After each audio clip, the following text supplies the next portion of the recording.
that's not showing here. It's going to be all the way on the other side of this quake map right here, still in red. This hit roughly the exact same time as the quake that just hit at the geysers in Northern California. This is a decent quake. The quake's picking up in magnitude in California, and they're swarming. Now I'm going to zoom in here and take a look at this area. But we've also seen a lot of activity from 1 to 3 range magnitude quakes. Tennessee, Carolina, right up the Appalachian Mountain range right here, and right down through the New Madrid zone down in Arkansas.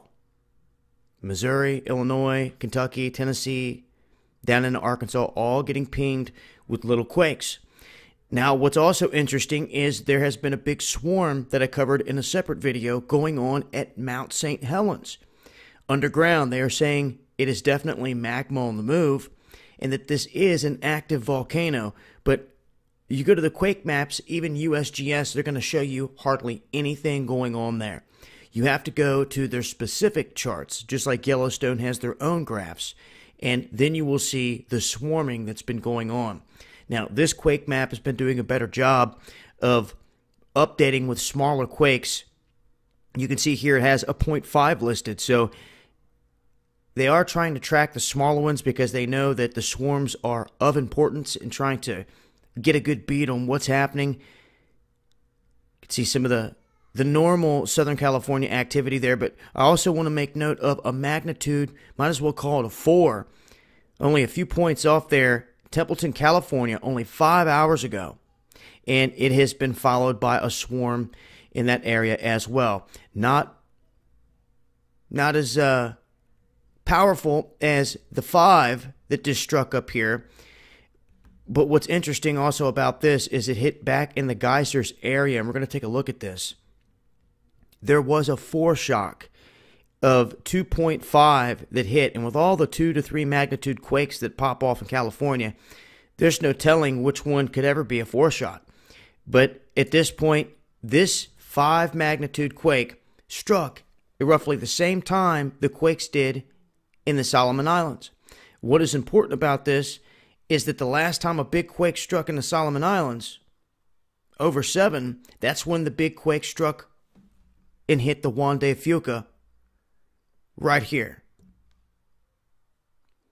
So there's definitely a connection when these quakes start to pop off. Now, right now, in terms of the solar cycle and everything like that, there is a lull in sunspots and activity specifically from the sun when it comes to spitting out CMEs and then that affecting Earth.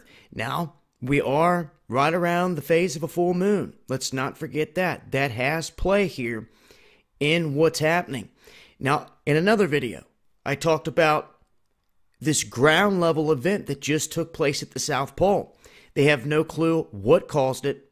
Normally, it's caused by protons when it comes in, and they don't label those things a ground level event unless it rises to at least 10% above the background when it comes to the radiation and these particles coming in, these protons. So something happened there, and I explain it more in another video, but we've had some anomalies here with energy incoming and with the current phase of the moon and the recent quake activity that we've seen around the Ring of Fire altogether. It's something to pay attention to here. This 5 hitting right there in the geysers.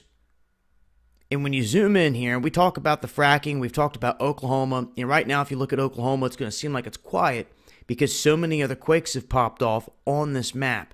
It only holds so many. But when you zoom in here, you're going to start to see their operations. You see all the pipelines? Above ground pipelines that they have ran here. For all natural gas, fracking, anything that they're running here. The different operations. And you can see right here, there's plot number 21. You can see everything tapped into the earth, all the piping coming out. And we've shown before the fracking wells themselves at certain spots. But you can see here, this hitting right there on that ridge, right off Geysers Road. This is at the Geysers of California. That's what it's listed as when you click on it. The Geysers, California. Well, west-northwest 8 kilometers of the geysers. So very near, but along this big range where they definitely have some sort of operation going on here.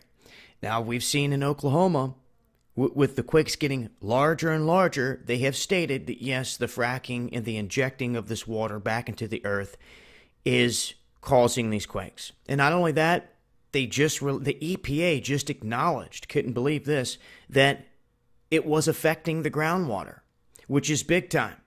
Because in California alone, there was one aquifer. And what they try to do is go to these old aquifers and fill them with the nasty water. I mean, what do you think people in the future are going to think when they come and they find what should have been a good water aquifer and it's loaded with this chemical crap? That's what they're going to find. And they accidentally did this into a clean aquifer that was feeding the people in California, feeding into all these cities. They didn't want to talk much about it. But wanted to shed some light here on some of the most recent quake activity here in California.